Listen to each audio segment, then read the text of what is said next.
Good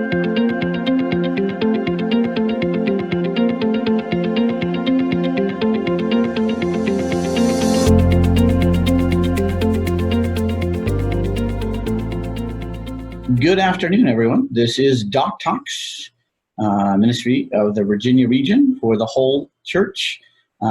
Today, we have with us my good friend and amazing person. I'll really build him up here.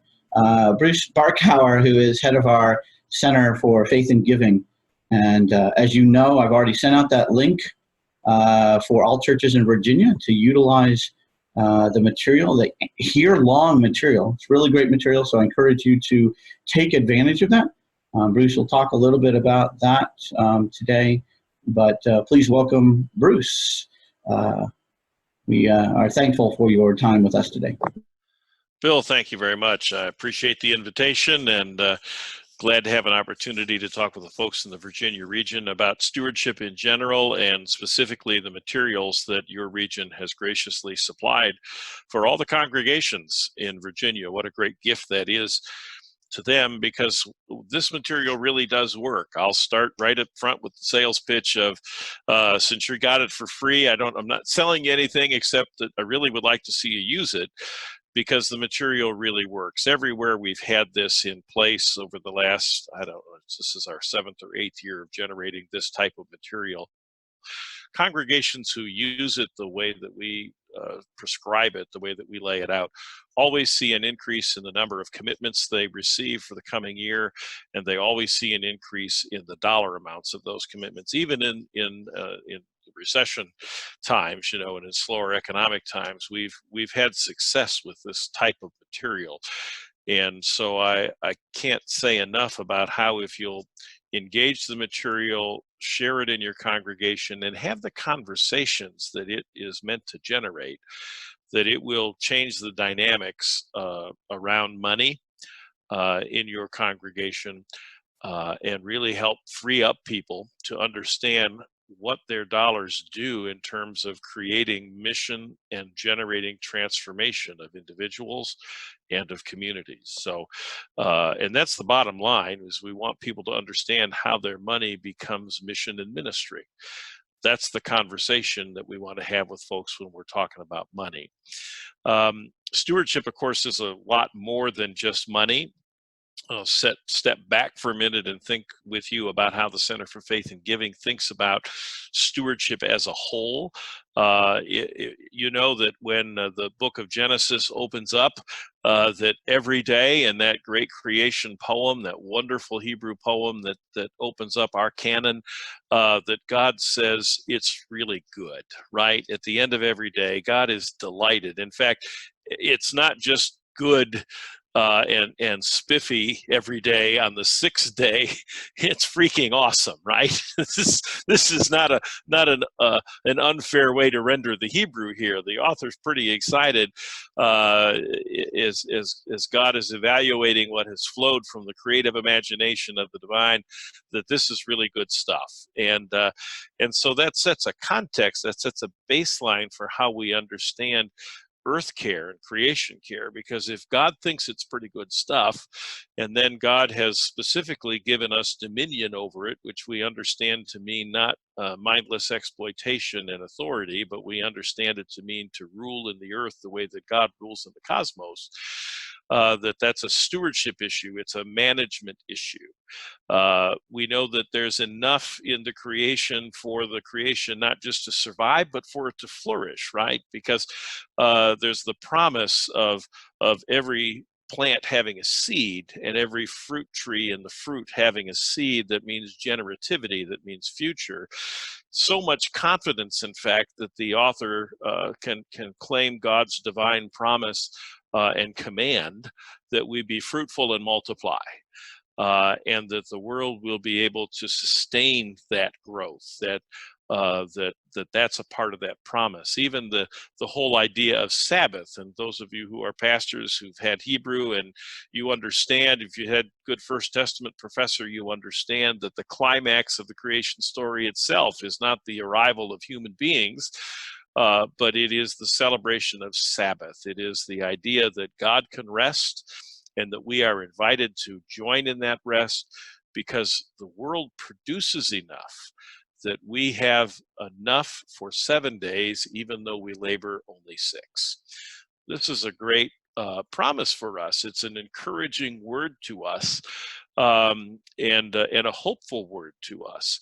It doesn't necessarily mean that we don't have to manage it well. It doesn't say that there's an endless supply. It simply implies that there's a sufficiency in the abundance that's available so that nobody has to be without.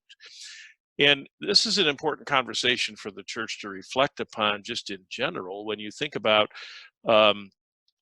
the fact that we have 25,000 people globally who die every day because they don't have access to clean water, adequate nutrition, or simple medications that we could pick up, in aisle 6 at Walgreens, right? I mean, this idea that there's a management piece implied is why we think this text is very much a stewardship text, because to be a steward is to manage those resources, to look after them. And in God's vision of what it means to rule, right, to have that dominion, it means that we're going to make sure that everything is cared for, that everything has an opportunity to become its existential best, if you will, that's sort of how God views the world and our role in it. So caring for the earth becomes a management issue. Even the second creation story that we encounter, perhaps the older of the two in Genesis 2, Adam, when placed in the garden, is told that he is to work the ground and till the soil, right? So the garden will flourish. That's a mutually beneficial relationship. If Adam works the soil, the garden flourishes, and if the garden flourishes, Adam has everything Adam needs, right? And a really good way to render that Hebrew is to serve and protect the garden. So again, it's a stewardship piece, right? So when I'm thinking about stewardship, I'm thinking about these elements. Center for Faith and Giving, when we talk about stewardship, we're not just talking about money. We want to talk about creation care. We want to talk about observing the Sabbath as a way of honoring our relationship with God, which is the reminder that we are the created, not the creator. And that's kind of inferred in there. We're invited to take a day off, the reminder that the world doesn't exist because of our frenetic activity, that there's a provision that the earth puts forth that is beyond all of our cleverness and our work. And Sabbath rest reminds us of that, and it's self-care, because we contain this earthen vessel of ours contains the treasure of the gospel. We're encouraged by Paul to offer our whole selves as sacrifice, giving God the very best we have to give so we can deploy our spiritual gifts at their highest level. If I'm not physically well, I can't do that. So self-care becomes a piece of our understanding of stewardship. The care of the gospel is another piece of our stewardship. When I gather in groups, sometimes when we do this in person, this won't work on a webinar, I have folks sing that great vacation Bible song they learn, "This little light of mine," right? I'm going to let it shine. Put it under a bushel. No, I'm going to let it shine. You see, Paul says in 1 Corinthians 4 that we're stewards of the mysteries of God. 1 Peter 4:10 says that we are stewards of the multicolored graces of God. That's a wonderful way to render the Greek. I thank Ron Allen at CTS in Indianapolis for that little twist of the language. It's often translated manifold graces, but he says multicolored graces, which I think is a rich way to think about that. We're stewards of this good news. We know God's love for creation. We know the extent of that love in Jesus Christ. We know the power of that love overcomes even death itself, that this is God's ultimate claim, that even when we say no, God says yes. And who doesn't need to hear that good news? Who doesn't need to be reminded that God looks at us and says, "You're freaking awesome," right? Who doesn't want to have that? in their self-understanding, in their worldview. And the church holds that treasure according to the Gospels and the epistles. And we are stewards of that news to share it. It's always a puzzle to me why we as disciples are often the best kept secret in any community where we have a church, because I think we're freaking awesome. I love who we are as church. I love that you don't have to have bad science to have good religion. I love that. I love that the local church holds enough authority that it can respond to whatever is needed in the moment. And you don't have to wait for the Virginia regional office to tell you what to do. And Bill's not waiting on Terry Hort Owens to give him a call to say, okay, now here's how we're going to handle this, right? We have this local autonomy, not cheating the idea of covenant, that we do this together and we learn from one another. That's another valuable piece of who we are that I love, because that mutual recognition and understanding and sharing strengthens our witness, right? And it gives testimony to the broadness and fullness of God's love. But who doesn't want to hear that everybody's welcome at the table? And we're stewards of that. So when I think of stewardship, I have all these larger pieces of the puzzle. We cheat ourselves in the church, I think, when we want to talk about stewardship only as money and resource. Yes, that's an important part of it, and Jesus spent a lot of time talking about it. Somebody who's a lot smarter than I am took those red letter Bibles, you remember those, with all the words of Jesus in red, and did the math and decided that, yeah, about 62 or 3% of the time, Jesus is talking about money or wealth or possessions or management of resource. So it must be important. And somebody else has done the math for the whole canon of Scripture and decided that all the derivatives of money, wealth, management, ownership, all of those terms together equal about 2,500 verses from biblical text. That's a huge number. So this money thing is important. And if we in the church don't have the boldness to talk about it with our people, and to talk about at two levels: one, our relationship with money, and then two, when we ask for money, that we're doing it understanding the only reason we're asking for it is to do what God has called us to do. And we're not strong-arming people. We're inviting them to think about and consider what their part is in that, right? From their understanding of their own resources and their own relationship with God and the church. What is their level of participation? What is their investment? What is their response to this call to meet this particular need? Which, in order to do the ministry and mission we're called to, it takes money. We're going to be honest about that. That invites us to reflect back on a relationship with money. And the Bible has both of those conversations ongoing for us. So when you tap the Center for Faith and Giving for resources, that's all a part of what we are going to do. So if you're not familiar with us, I think it's important that you understand that's our understanding. We were created with a mission and a vision, and the vision was to create a culture of generosity across the life of the church, and that's whole life response. That's everything. That's not just money. That's everything in our life. And then the mission is to create resources that teach that. And that's what we do. So if you have never visited our website at centerforfaithandgiving.org, and that's all spelled out in lowercase, I'd invite you to do that, because there are a lot of things on our website and lots of practical things on our website that relate to fiduciary practice and responsibility that will perhaps be of help to you or to someone you know in ministry who you already have this, but they could use it in their toolkit. Here's an easy place to find it, and you can share that information.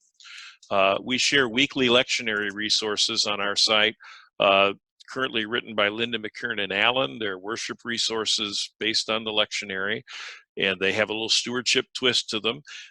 There's a call to worship. There's an opening prayer for worship. There's a call to communion, and then there's a call to stewardship with an offertory prayer. So that if you have lay people in particular doing those pieces of worship, there it is for you, for them. And they can go pick it up off the website, and we even offer a service for free. If they subscribe to our mailing list, we'll drop it in their inbox every week. And that's some of what's on the website. There's just lots of stuff there, but I just want to kind of set that as a context for this conversation so you understand biblically and theologically where we find ourselves, and then where you can find these additional resources. I want to say a couple of other things about things that we know about churches that are succeeding in garnering resources to do what God's called them to do. And that's, first of all, that the leadership gets it, right? The pastor is a steward leader. The elders are leading in stewardship. If you have access to the giving records of your people, you'd be able to identify your leadership in part by where they fall, right? It's based on their own capacity. It's not the size of the number. Remember, their generosity is based on the relationship between our understanding of their capacity and the gift. It's not just the biggest gifts, but your elders ought to be leaders in this area, because when that happens, the rest of the church can learn the behaviors being modeled for them. And so it's always a gut check for pastors to say, where am I in my giving? Am I leading? Am I growing? Have I committed to grow at least 1% a year until I achieve the tithe? And if after I achieve the tithe, where am I? I mean, you'll discover that's the floor, not the ceiling. And how fun it is to give to things you know that matter and believe that they work. And golly, if you don't believe in what your church is doing, you need to talk to Bill and figure out the nature of where you are or who you are in all of that. So that piece with leadership is critical. But then we look at the vision. How clear is that vision? In churches that are flourishing, we see strong sense and understanding in the congregation. It's in their DNA. That they know what God has called them to do, what their gifts are, what their strengths are. They've leveraged those into an understanding of how they're serving their community. And we're not talking about those 3-paragraph long vision statements we all wrote 20 years ago, right? We're talking about sentence fragment size statement that gets into the lifeblood of the congregation, so we know who we are. You know the American Red Cross. If I say that, you know what they do, right? There's 2 missions that you know they're engaged in. They do a lot of other things, but one of them is roll up your arm and let me stick a needle in here, right? And the other one is they show up when there's a disaster. We know that's what they do. So when we give a gift to the Red Cross, we have some inkling, we have some basic understanding of what it's going to do and how it's going to change and empower something we think is important. It's the same thing with the Cancer Society. If I say Cancer Society, we know they do goo gobs of things. But number one we think about is research to end cancer, right? To find a cure. They do all kinds of other cool things. My wife's a survivor. She had all kinds of support while going through treatment and recovery and kind of the reconstruction of her own life as having this other identity. All these kinds of support services were there. So there's more to it than that one thing that we think about with the cure, but we know that much, right? Same thing with the Salvation Army. I mean, they're a church. They do all kinds of things, but we think of that kettle and somebody gets hot soup and a safe place to sleep. That's number one in the image we have of what the Salvation Army does, right? So does your church have that same kind of instant understanding of itself? You know, that's the power of Kleenex as a brand, right? They're all tissues, but what do we call them? We call them Kleenex. Okay. Do we have that kind of a sense of our own brand in the community and our own understanding of what we do? The next thing we see in churches that are thriving and flourishing is that they are teaching stewardship. They're not afraid of this conversation. They're offering people an opportunity to have this biblical theological reflection and understanding. And the pastor talks about it more than just in stewardship season, preaching on it several times a year, which is, we'll get to this beauty here in just a minute, because we provide that kind of resourcing for you in small group education. That's all a part of this material, and that's why it's structured this way. We know that their communication is solid. They don't ever ask for money without telling people what they're going to do with it, and they're constantly reporting what they've done with what they've already received. The way they tell their story, they don't just tell me that they collected 14,000 pounds of food for the local food bank, which is pretty impressive. Who doesn't want to talk about 7 tons of food? But they tell me about Betty and her 2 kids who were sleeping in the car at the Kmart parking lot, and who came to that food bank and got a hot meal for the first time in 2 weeks, got the resources they needed to cook and to eat, and then how they got connected through that to some kind of affordable housing, some kind of transitional care for the kids enrolled in school. I mean, you think about how this works. Those are the stories we tell, right? The food, the amount of food is great, but it's what the food does. It's how it touched somebody's life that makes a difference. So they're doing that. There's an expectation about giving. They're bold about it. They know what that vision is, and they ask people to support it. And there's a sense of access around money with transparency. And in those congregations that are really doing well, it's interesting to me, most of those, the pastor has some information about how people are giving. In some cases, that's full-blown. They know everything about everybody's gifts. And in some cases, it's just a change in giving patterns, because that's always that's a pastoral issue. That's a red flag that something's changed in people's life, if the way they give is changing. And so we see that coupled with this expectation and access. Again, we're not afraid to talk about it. We see that there's a sense of real gratitude in the congregation, that the congregation itself, the church, is always expressing thanks for the way in which people give, whether that's of their time, their talent, or their treasure, that there's a real sense of, we don't just expect you to do this, right? That we were grateful that you choose to do this. And we tell people how what they've done has made a difference. Again, it's another chance to tell our story. But that sense of saying thank you and doing it, fundraisers say, 7 different times, 7 different ways. Churches that are growing in their financial resources are doing that kind of thing. It's a handwritten note from the pastor. It's an email from the chair of the missions committee. It's a letter on the quarterly statement that doesn't just give you numbers, but says, we want to, first 2 words on the page, right? Thank you for your gift. And telling a story of what they've done with the money that's represented by the numbers that are on the backside of the page. So that sense of gratitude is there. And the last thing that we see is that there's a real sense of fiduciary responsibility, that people trust you. People trust that you're going to do with the money what you said you were going to do, that the money is never left unattended between services on the communion table or unlocked in the secretary's desk, that there's a way that we, from the minute it leaves my hand as a donor until you tell me all the great things you did with it, that money is accounted for all along the way. And those churches generally audit, at least internally, regularly, and anytime there's a change in financial leadership, you do a real audit. And in larger churches where you have, $500,000 or more, that's an annual audit with a real CPA and a real management letter kind of situation. So if you're not doing that, that's something to think about. But those are the conditions, those are the environmental factors, if you will, that we find in churches that are thriving.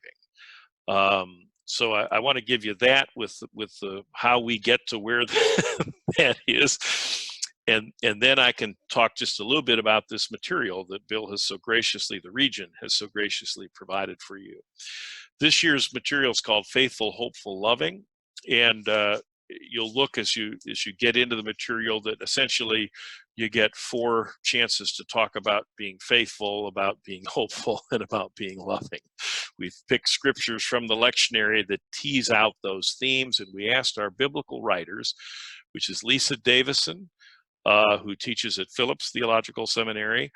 It teaches First Testament. She did the 6 texts that we chose from the First Testament for this entire lection year that goes through November. And then we actually pick up a text for next year's lectionary in December. So you can have this conversation all year long from the pulpit. And then Stephanie Buchanan Crowder did the New Testament work for us, Second Testament work, and she's at the University of Chicago. So I'm pretty pleased with our authors right there that are doing the exegesis to help you deliver a meaningful message around stewardship from these available texts that just naturally occur. I mentioned Ron Allen earlier. Ron told me once 25 years ago that every text in Scripture is a stewardship text. and I've come to think over the years he's probably right. What I know is that we've looked at the lectionary. We didn't have any trouble coming up with a dozen texts, one from each month, to help you have this conversation. Excuse me. It's not Corona, I promise. It's tree pollen, which with a warm weekend has blown up where I live. So that's where we are with that. That's the preaching resource. Now, it's not just enough to give you good exegesis. We want to help reinforce that so thematically during the worship service, there's some support for this great work you've done. So we asked Andrew Moran to write our worship resources for us this year. And so you'll find a call to worship, you'll find offertory prayer and meditation, you'll find communion prayer and meditation, you'll find suggested hymns. And other things, if you do a more contemporary style of worship, she's thrown in some suggestions for prayer stations and those kinds of things over the course of the year. So there's a rich resource to support the hard work you're engaged in from the pulpit. So it's not just relying on that 15 to 18 minutes of your contribution, but there's a reinforcement that's woven into the service. Now, if you have adult Sunday school or youth Sunday school, or do small groups, you'll also find small group lessons. These were written by Daryl Thompson Powell, who's the Associate Director for African Descent Ministries for the Evangelical Lutheran Church, and Lee Hall Moses, which might be a familiar name to you, who's now the Chief of Staff in the Office of General Minister and President. Two great folk, I mean, solid stewardship theology in these people, and some nice diversity for us as we think and reflect on the text beyond the sermon to where we can go deeper in a small group setting. So there's a Bible school lesson prepared for adults, and there's youth material for your kids to think beyond what had happened in that hour of worship. So if you're doing Sunday school, you could do it then. You could do it on a Wednesday night small group. You might choose to do it separately. You're going to pick your preaching schedule, but then you're going to run a 6-week study this summer and use 6 of the lessons then. You can use some creativity with this. We designed them to be really flexible. You'll also find children's sermons that go with all those lectionary texts we've identified. So if you're doing the children's sermon or you have a lay person, you can just hand them this material, right? You know, just send them that piece of the document, and it's available to them. So all of those resources support then the core material, which is how to do a campaign. The front end of the book, and it's quite a few pages, is essentially campaign guidance. It lays out for you, if you've never done an annual campaign before, this is a great way to start. If you've done them before, this is just good reinforcement, reminds you of those good things you know to do, and gives you a guideline for that. We've included in that material a calendar because we all work differently relative to how we want to handle our stewardship and annual campaign. Some do a spring campaign, some do a fall campaign. Some want to have this conversation all year long. Some want to do a hybrid of that. So the calendar we've laid out gives you all of those options and tells you when to pick these texts up and use them. Then when you get into the campaign itself, when do you need to do your appointing of your leadership? It gives job descriptions for leadership. Getting an event scheduled, because we think that's a really important thing to do, is at the end of the campaign to get your folks together. One is it gives you that nice big critical mass for receiving commitment cards, which is really nice to have. But it also is a way to celebrate what you're doing as church, why you're doing this to begin with, right? And a chance to say thank you. So whether it's a potluck supper, we think a catered meal is a better plan, but some do a potluck supper. Whether it's a concert, whether it's a drama thing from your youth group, whatever it is, something to get your congregation together on that ending Sunday of the campaign. And what it allows you to do is to then, if we recommend you serve pie or something, right? If it's not a meal, serve a dessert. So you call people ahead of time. And that's all laid out on the campaign to invite them to come. And we just want to know if you're coming or not, so we have enough pie, right? So we have enough ham. So whatever we're doing, we have enough. And that's a way to remind people of the event and to include them in the event, encouraging them to be there. And by the way, we're going to receive commitment cards that day. Isn't that a coincidence? So, but all of that's laid out in the campaign. Models for how you write the letters to announce the campaign, to get to the meat of things. The second letter is a critical letter. And this relates back to when I talked about communication in those environments where stewardship is thriving. That's segmenting your communication. It's not a one size fits all, because my experience with one size fits all is it's one size fits nobody well. We segment the communication, and what you write to the tither in your congregation is really different than what you write to somebody who maybe gives when they come at Christmas and Easter. They're very different letters, and there's a group of people in between who you're trying to encourage to just take a step up this year, right? To take just a minute and think about what they're doing, what the church is doing, and what we're asking them to do, and maybe move up a little bit in an invitational, not a guilt-producing kind of way. And we've got those models for you in the campaign. That's segmentation.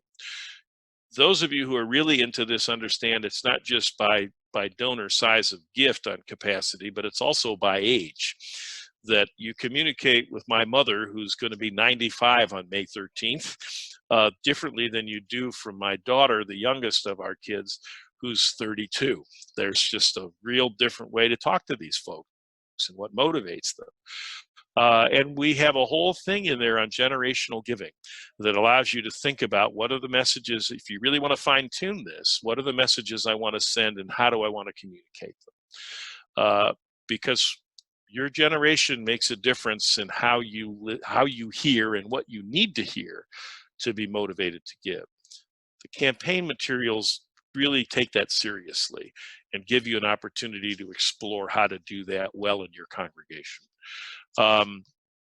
And then the beauty of this is that we also have provided print-on-demand theme interpretation materials for you. So bulletin inserts, bulletin material, covers, pledge cards or commitment cards, envelopes, stationery, posters, that faithful, hopeful, loving thing. If you want to use that imagery, and you might choose to create your own, and that's fine, but if you want to use the imagery we've provided, it's all in the material that the region has supplied for you as links, and you print what you need. You don't have to buy 100 of something if you've only got 60 people in worship, right? I mean, we try to make this easy, and it's one of the ways we can make it affordable is that I don't have a warehouse full of paper that I got to figure out what to do with if you all don't buy it all. So we wanted it contained electronically, so you had that kind of ease and use, and that we're being good stewards by not overproducing materials. We can't begin to guess how many of something we need. We've killed a lot less trees this way, and that makes me feel good. So that's the core of the material. And I'm going to shut up now because I've talked a long time and listen to what you have to say and listen to your questions. Thank you, Bruce. Again, hopefully people have some questions. Again, this is going to be recorded. I want to say two things. One, thank you, Bruce, for what you do in the life of the church. And I also want to say to the Virginia region and others that if this really does work, there's enough out there. I want to encourage that as they use this material and work in the church, that if indeed it produces, then consider giving a little bit back to our Center for Faith and Giving directly, because this is a needed ministry within the life of the church. So anyone have any questions?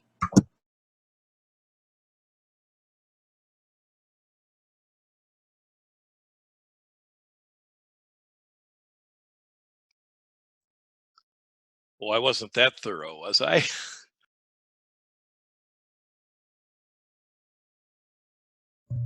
Suppose I have one.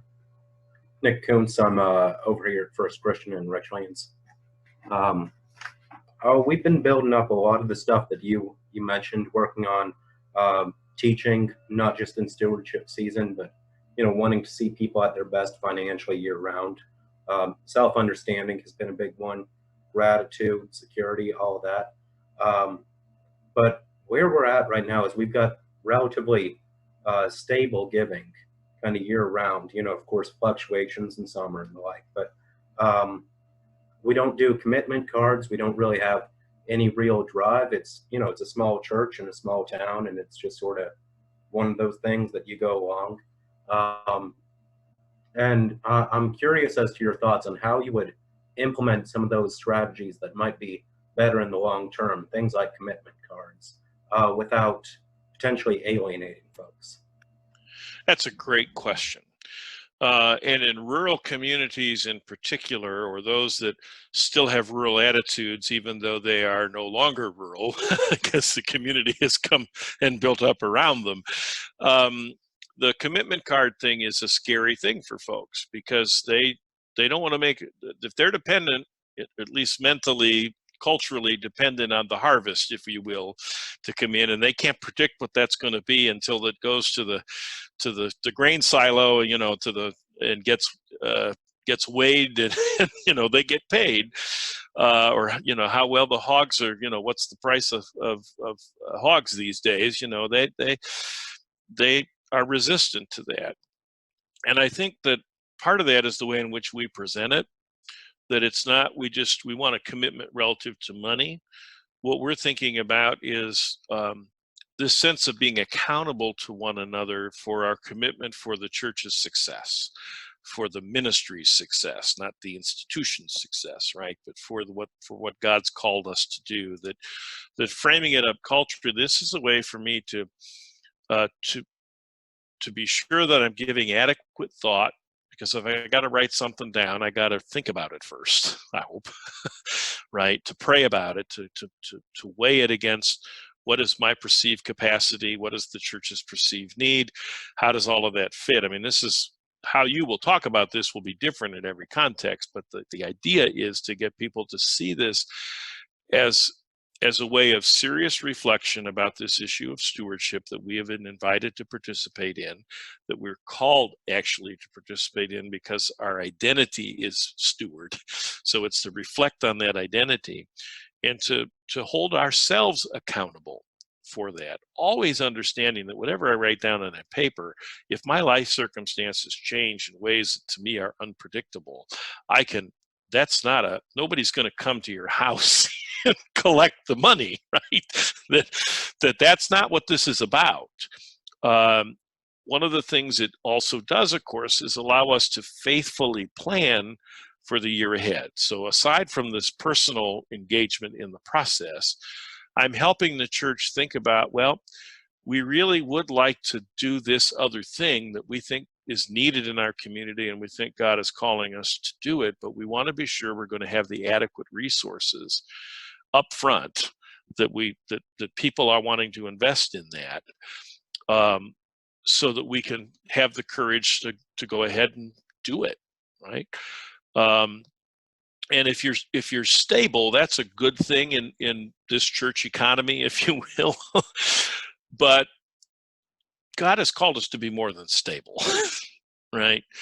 We're always being called to find ways to live more fully into the realm of God. So while stability is a good thing and we celebrate it and we're grateful for it, it by itself, I mean, that's kind of akin to survival, right? And we're called to do more than survive. Jesus calls us on a mission to do more than keep the doors open, the lights on, and a full-time pastor in the pulpit, right? So that gives you permission to challenge this whole idea of a commitment Sunday, a pledge Sunday, an estimate of giving, whatever language works for you. The idea that I have to engage in a process means I'm doing it intentionally. And I think that's important for folks. And it's okay for us to challenge that. We'll get resistance. And in some places, the resistance is not worth trying to implement it. I'll be very honest about that. In other places, resistance is futile, as the Borg say, right? You'll have a few whiners. Let's be honest. We got those in every church. A few, we'll call them vocal contributors to the meeting who may push against us. But you might find that the collective whole, that if you got 100 people, that maybe 5 people in the room are uncomfortable and want everybody to know it, that the other 95 are probably going to go along with it, right? At some level. And the ones who won't, they're just not going to participate, and we got to make that okay for people, right? If we get 60 to 70% return on commitment cards, that's a great return. You're always going to have people who are not going to fill one out and are going to be regular givers and are going to increase their giving. They're just not, for whatever reason, they're not going to let you know that. And we got to make that okay for folks, right? Is that helpful? Does that give you something to work with? Absolutely, yeah. Really, the sort of holistic sense of accountability, the vision-based narrative, and really just seriously reflecting on stewardship in a broad sense. I'll have to figure out the language to use and the way exactly for our context, but that really gives me something to work with. Thank you. Good. Oh, you're welcome. Anybody else? That's a great question.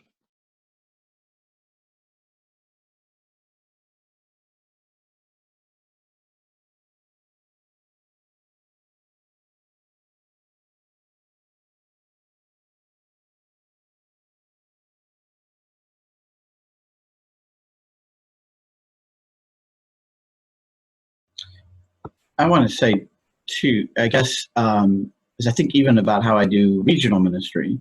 I'm always fascinated how much I must have learned it from you just being in the room with you so often.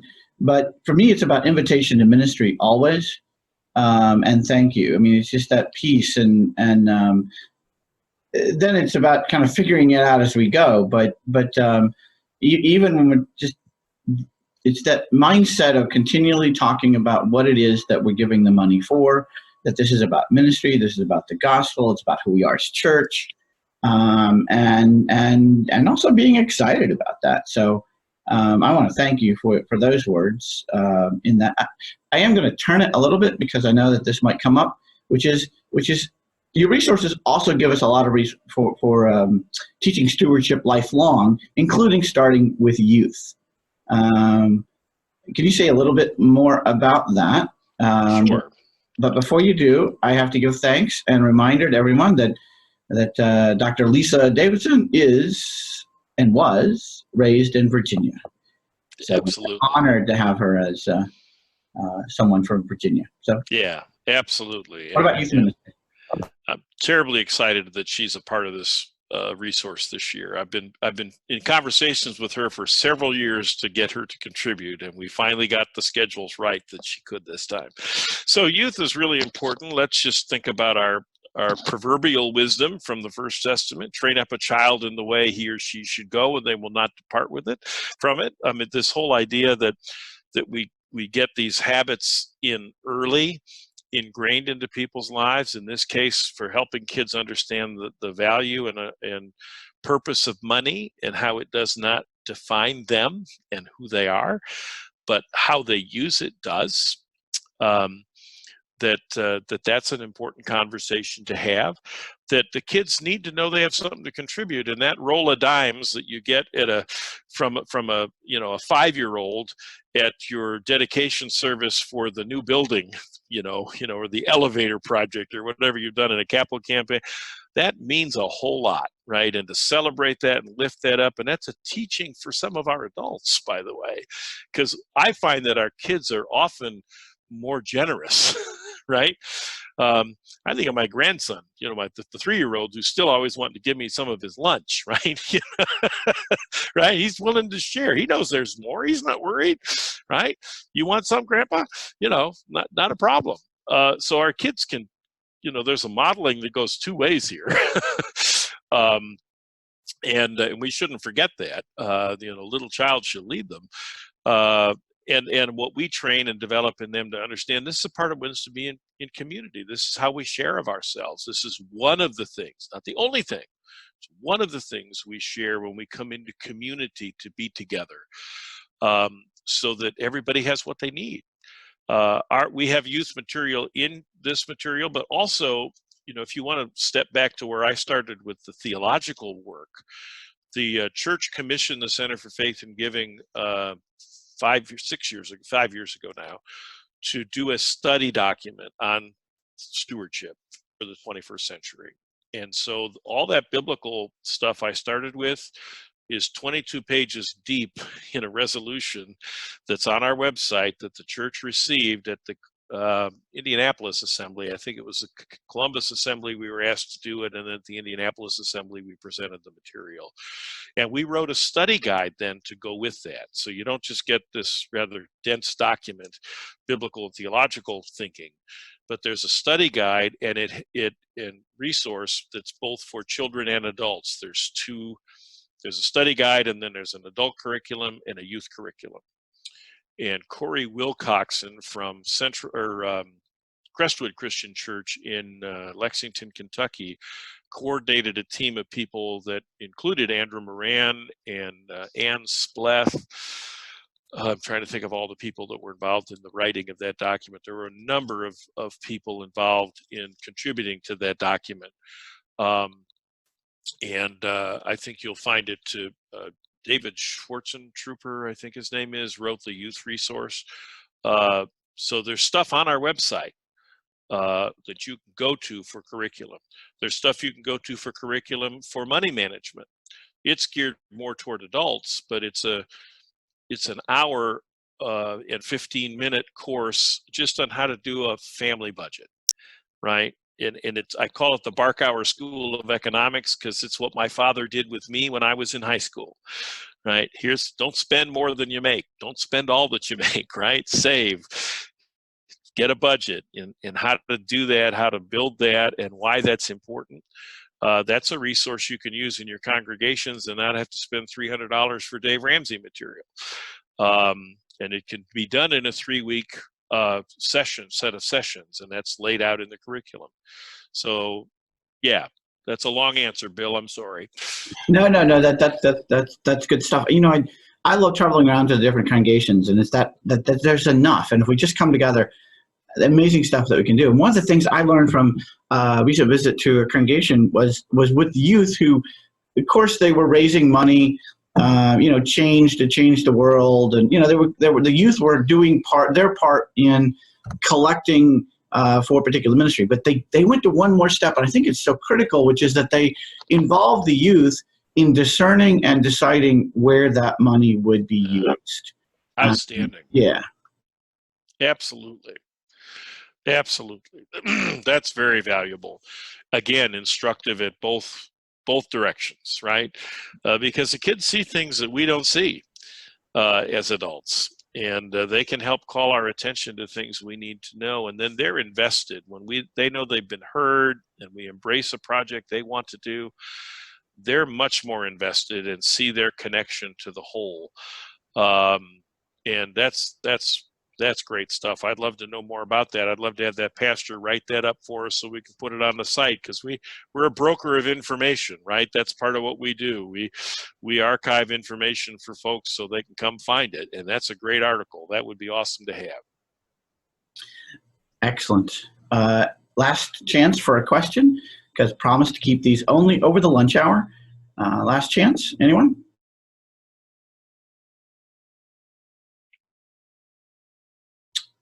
All right. Well, thank you all again. This will be recorded and put up on the website. Next Mondays will be on online giving. As it turns out, many of us are still struggling on how to do that. So Reverend Trudy Betts will be our guest, but it's meant as a conversation. So if you have something to contribute next Monday, please join us. And again, thanks, Bruce, for all the ministry that you do, but also taking the time to visit with us today. Really my pleasure, and I thank you for the opportunity, and I'm available to anybody who needs me. That's the other thing you need to know. So my email address is bbarkhauer, BARKHAUER @disciples.org. And I give out my cell number, and I answer my own phone. My cell number is 317-238-9600. So if you or a layperson who's involved in running this campaign runs into a problem, has a question, call me. And if I don't answer the phone, it'll be recorded, and I will return my voicemail, I promise. Thank you. And the church is better because of people like you. And I always say the amazing gifts and talents in the Virginia region. Thank you very much. Have a great day, everyone.